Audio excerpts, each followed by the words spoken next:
Okay, boys and girls, the E. Jean Carroll defamation trial against Donald Trump is officially delayed until Wednesday due to illness. But that is not stopping the former president from talking about it, from railing against her on social media.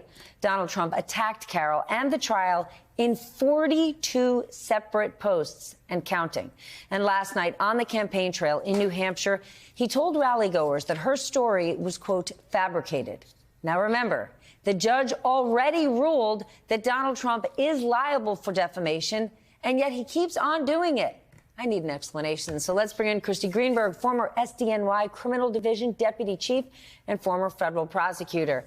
I'm so glad you're here because I don't understand this, okay? This trial is not about did he do it. He did it, okay? This is about how much in damages he will have to pay E. Jean. Yet he's still, while the trial is going on, attacking her, spreading lies against her. Can you explain this to me? So you're right. It's not about the sexual assault. That was already decided in the last trial. But it is still, the defamation is still about the sex crimes.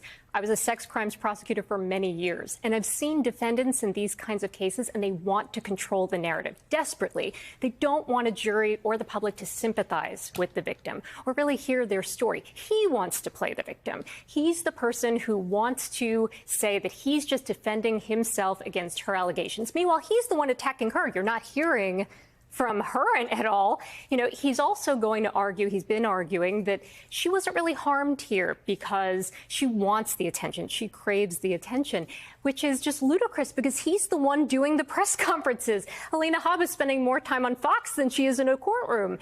So it's, you know, even saying that she's not harmed because there are these mean tweets. These weren't just mean tweets. These were tweets saying that she should be raped and killed. And meanwhile, you've got him and his lawyer arguing about the nasty judge, who I ultimately think he's going to just want to testify so he can provoke the judge to shut down the testimony, and then he can whine about that.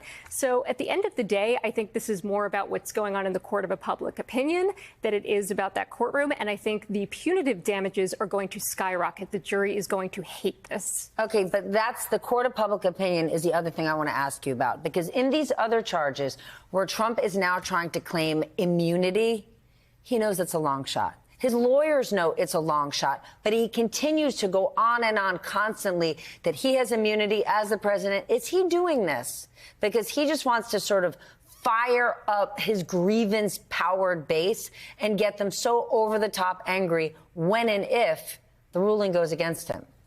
Absolutely. That's exactly what he's doing. He knows this is a Hail Mary pass. He knows that this is a loser. And yet he continues to make this argument because I think at the end of the day, he really just wants to be a king and he wants his followers to think that he's a king. And that's not what the court of law, I think, will show. I don't even think if it goes to the Supreme Court that they will uphold that. But that's what he wants people to think. That's how he wants to be perceived.